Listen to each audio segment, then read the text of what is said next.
Hello and good day, ladies and gentlemen, and welcome to Skaven. And yes, it has been an incredibly long time, and weird the fact that I have no beard. I went a bit whiskey, and I thought I would try and shave it off just to see what it would look like without a beard. It's not bad, but I would prefer my beard back. Definitely still doing weird habits of my beard being all like interesting stuff like that. And yeah, that's a thing. And also, it's been so long since I've actually had a video uploaded for a long time. Well, actually, in time I've been recording this, it's been a time where it's been ages ago and stuff like that. Same because I've been going on a holiday and whatnot like that. I don't know why I'm even saying this because it was ages ago, so it's fine and back to normal now. But yeah, so let's go into this fight with the Screaming Bell. I cannot wait to use it. Because I've been saying this at the very start of the campaign when I got my grace here, like, I will be getting a Screaming Bell, and it will be awesome and badass. And it's going to be definitely interesting seeing this in a ambush battle as well. Like, how effective will this be? Because if I can defeat the Saurus warriors, I think I should be able to easily win this. I'm going to have to keep some of my weaker guys at the back. I might even just use like a few. Actually, I could probably just use my Greyseer and my summoned guys to deal with the actual enemy. And I might use my ranged units still just to deal with their skirmishers. Okay, so we're in this, and let's go ahead and do some stuff. And just move everybody up. Oh yeah, you guys are going to retreat because I don't want you in the battlefield. And also move the Greyseer up. Why not? Yeah, I need to protect my Lord because I just realised my Lord getting smashed to pieces.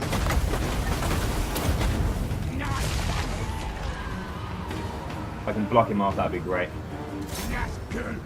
Now I'll block him off. Yep, done. You're safe now. Take to a particles, have a fun old time over here.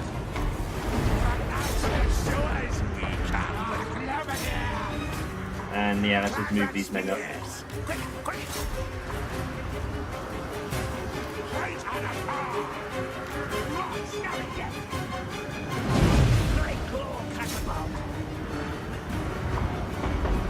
There. Oh yeah, I completely forgot about the Screaming Bell business. No. Ooh, the bell.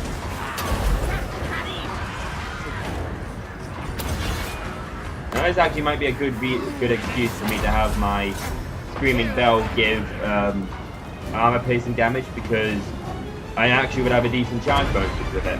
And yeah, so I also did one little thing as well. Clamp down a Howling Warp Gale just to deal with these guys. Now I'm going to just pummel them with range weapons now. And actually I probably could maybe cast a Warp Lightning somehow on them. Yeah, there. So let's try and cast that and see if it comes down. Ooh, it's just there with the dodge this time. Yeah, so try and get everybody that's ranged to be able to deal with them. And they'll chase these off the battlefield as well. I think this might be a pretty good victory actually. The only thing I have to deal with is my Lord. Let's just add my concealment bomb just so my oh wait, no, these guys can see me because they have predatory instincts. Actually, never mind. But yeah, I can just gang up on my Lord. That could really help me out. And let's cast a Death Frenzy just to buff my guys around there so they can do some damage. I'm probably gonna lose my Night Runners because they're losing combat. And I'm also really below. No, I don't like that. So much friendly fire I just had then. Oof. Surprised I didn't just wipe out my entire unit. Yeah, let's just end this now. Because these guys have ran away and they ran away. I basically pursued them. So, oof, 50 kills on those swords warriors with spears. I hope they just killed like stuff and I just spawned. Yeah, I think they have actually because I got 72 losses. Probably my Night Runners actually, because I had I think like 40 of them and they're right now to nothing. Oops. It's annoying because sometimes having them in skirmish mode means you can't target the units you want them to target, but then having them out of skirmish mode, if you always have a slight bit of magma loss, you'll have units all tied up in combat. And that's also really funny to see the actual size difference between the Screaming Bell and the Saurus Warrior Old Blood. Yeah. The cold ones. Yeah, I'm going to take the captives just in case I don't lose any units. Like my Night Runners. No, I kept my Night Runners, that's good. Okay, so we're in another ambush battle with the Screaming Bell again. Dinging away and gonging to its doom, and also face the right way, fool. Silly people. Ah, so cool to see. I really like the Screaming Bell, I have to admit. It's such an iconic feature of the Skaven to just have. It's really, really good. I like it very much. Actually, I'm curious also of the charge bonus. So surprisingly, the charge bonus isn't actually that high for a chariot. Interesting. But it is, he is armor piercing damage now, so his hero sword to increase 20% armor piercing damage is going to be a lot better now. Especially if I also cast my lovely little Morse Clanstone. That'll be a really strong, potent combination, which will be effective in this battle, most certainly. But yes, let's go ahead and do this then. Yes, and I also want to cast a Howling Warp Gale over here, just to stop them in place. Oh, surprisingly, I was going to say, surprisingly those are still moving. That's a lie. Yeah, let's move everyone up. And also, let's do this. Yeah, let's deal with this, priest, or Slan Mage. With his big old fat body, it'll be easy for my shuriken to pierce his silly rubbery hide. Right, now let's cast a bit of Death Frenzy over here, just to buff these guys up. Now my cavalry's doing nicely done. Doing some great work over there. Cavalry can target another unit. Well, those guys are going to really start shredding those guys up. Just so they don't run away too far, I'm going to catch them. And let's do that little combo I was hoping so much. Yeah, we need to get some ranged guys in there now. I'm going to charge my lovely fellas in there. And we also need a cavalry over there. Ooh, and my cavalry's being caught, that's not good. Need to quickly protect that. Thank you, random symbol, for covering the thing I don't care about. Thank you. That really vexed me, the fact that that button was covering the button for my stupid reinforcements.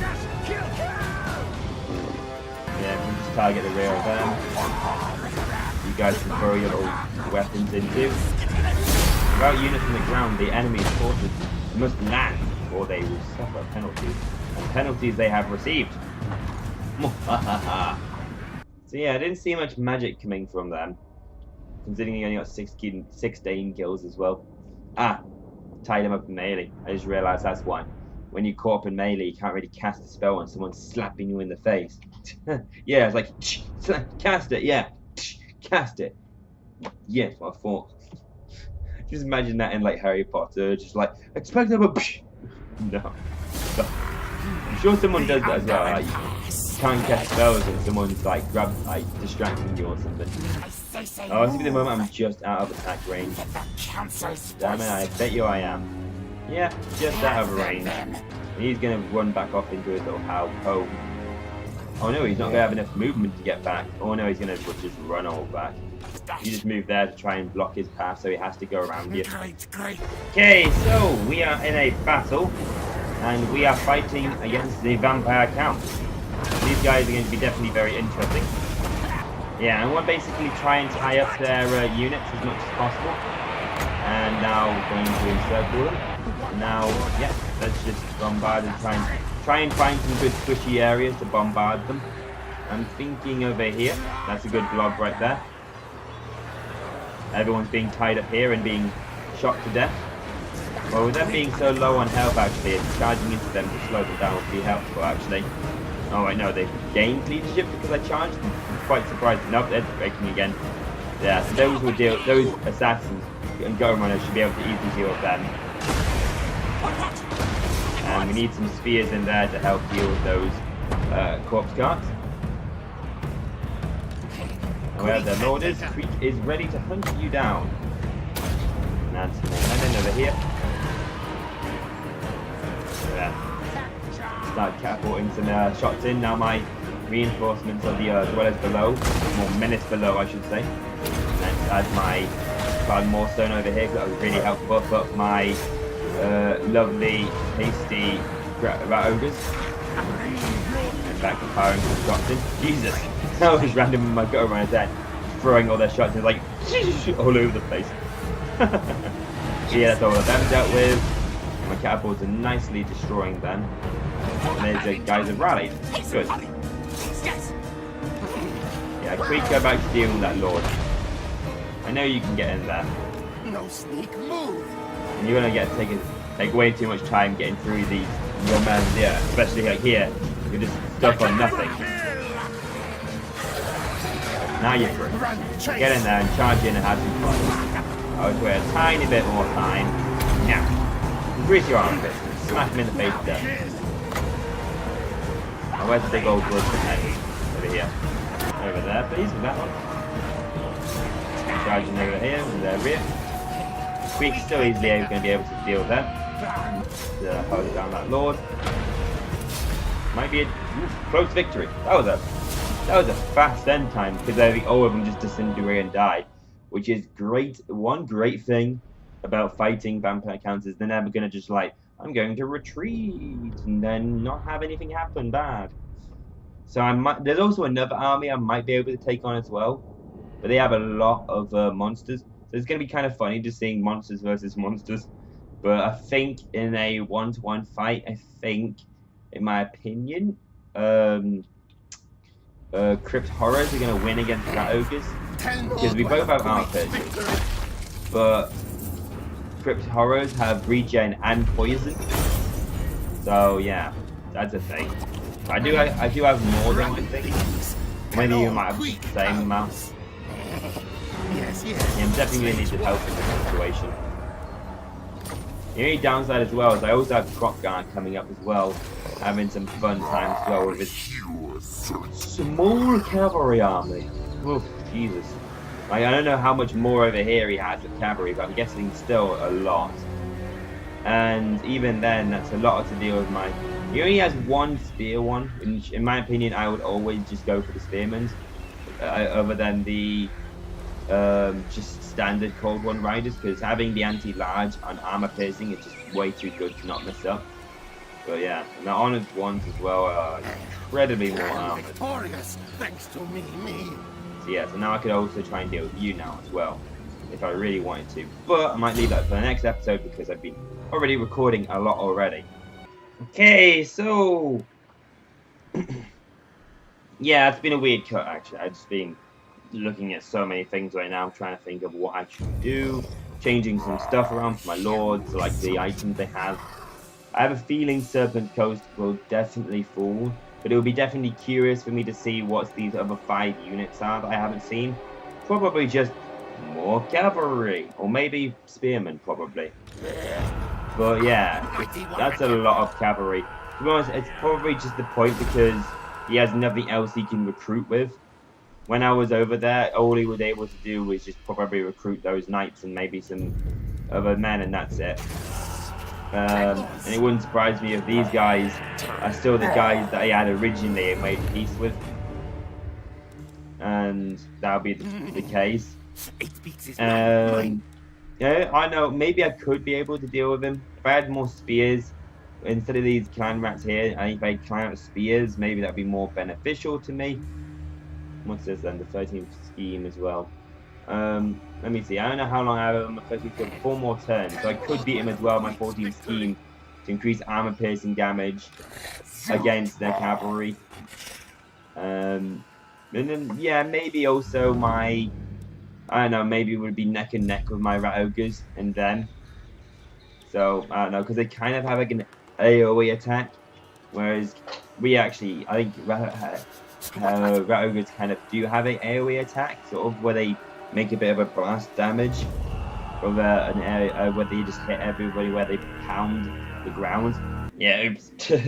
Got a bit distracted again, actually. But yeah, I'm going to call this video here. I hope you've enjoyed this video of Skaven with Quick Head Taker and the Screaming Bell of Awesomeness. I haven't remembered his name of my lord. He's probably nothing to really be pronounceable about. I think it's, yeah, Alchemistback. Yeah, that's probably the way I'm pronouncing it. I'm never going to be able to pronounce that like faster or like Alchemistback and stuff like that. It'd be like, yeah, impossible to pronounce without failing dramatically at it. And I'm going to fight this battle with the vampire counts again, and with the layout of the land being a 96% chance of a successful ambush if I was to ambush him, I should be able to get a skulking movement with him, especially with the fact that let me just see if I can actually see over here. But you can switch over easily. Yeah, skulk marks, chance of the ambush an enemy and whatnot. So yeah, a really high chance I can ambush the enemy. That, and I'm so glad you can just easily change between march stance and not. And okay, it doesn't seem that much more. Supposedly it gives you plus 50% more movement, but I don't think that's quite the case. I go from 71 to then to 81. Don't think that's exactly 50% more, but okay, whatever. Fine. But yeah, I hope you've enjoyed it, and in the next battles we'll try and deal with Krokgar yet again. I know I shouldn't have become peace with him. I just went no and just killed him, or yeah, I'll make peace with you and then I'll go and kill somebody else. But then somebody would have distracted me. I think it was these damn vampire counts again. Yeah, you. I'm talking about you, pesky little a-hole, not knowing how to deal with things easily. Yeah, I'm in plus gold, which is good. Well, I'm very glad about that. Even if it is 81 gold a turn. Actually, it's probably going to go down again, actually. If I lose Serpent Coast, I'll be in the minus gold, so I have to take that settlement back. There's a lot of income from that as well, which is awkward because it's like the thing I've come to a realization with the Eye of the Vortex campaign is the thing about the Eye of the Vortex campaign, it kind of like it's funny because they said that they want to increase the progression of the game and the campaign to the and try and increase it so you feel like you have to speed up and you have to do something fast. But I have a feeling like if anything, it feels like it slows it down for me, because I could be sending all of my forces into the enemy territories and fighting the enemies, but I have to then be sitting in my base for 10 turns defending them against these stupid intervention armies and chaos forces that come into your borders. Yeah, sometimes the chaos can be easily dealt with, like I did with the lizard men in my campaign, but it's still just tedious. And especially from what my people say in the later games, is to send like six armies of like elite chaos stacks, and it's just like, how am I supposed to deal with that? Yeah, in the late game it's probably going to be like turn maybe 200 or 300, especially the way I'm playing, since like 200 turn 56 and I haven't even done the first Dark Ritual yet, so oh well. And yeah, like I do understand it makes the game harder if the AI has the ability to be able to recruit whatever they want, and I probably bitch about this a bit too much. It's a horned one as well, actually. I haven't even seen a horned one, actually. Kind of curious about that. Pretty cool. But yeah, distractions again. But yeah, I just feel like maybe the AI shouldn't be able to build so much of an army without any limitation to how much gold it costs, because it's a bit crazy how they can buy all the gold they want, build all of the buildings they ever want. Because it's like what I would say, like I wouldn't mind it if the AI did have a gold limit, but all recruitment costs are halved, and all building recruitment costs, building construction costs are halved. So at least they're able to have a bit of an advantage more than you, or just straight up double the income the enemy army generates, like how you have with us with the money here you have the just a background income of 2,500 gold. Say how they have 500 gold, just background income return. So they just in general will generate more than you. Or they maybe if you really want to be flamboyant for like the late game where there's loads of units to be recruit, even say 7,500 background income generated just because they are AI. So they have an advantage against you, just in the early game and kind of in the late game as well. Maybe not in the late game because things like dwarves make ridiculous amounts of money just because they're dwarves. And I'm guessing Skaven will do the same as well, because when I had the full prevalence of Skaven, I'm already generating 2,000 income just from one settlement. That's because of also my Clan Morse headquarters, and I'm curious if Fortress of Dawn has anything to do with a Clan Morse headquarters, because people saying earlier like, oh, Fortress of Dawn make good, better headquarters for Skaven, yes. So I'm definitely curious to see if there's any unique building in Fortress of Dawn. And also, yay! I got the High Elves declaring war on me. Or at least they said they declared war on me. Unless they declared war. Yeah, they're still at war with me. Defender of the Phoenix Throne. I'm not that scared of them. Yeah, we are evenly matched in our strength. But it's the fact that from looking at their buildings, all they can recruit is Lothal Sea Guard, and that's it. So they're probably just going to send armies upon armies of Lothal Sea Guard, unless somehow they're able to build other unit recruitments out of their butt, like Spearmen and Lothal Sea Guard. But I don't know why you would ever want just standard Spearmen when you could have Lothal Sea Guard, which are the same thing. But yeah, moving on swiftly.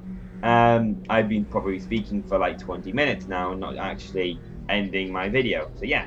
I hope you've enjoyed this video, and see you guys in the next video. And remember, stay classy guys, and have a good old day to you.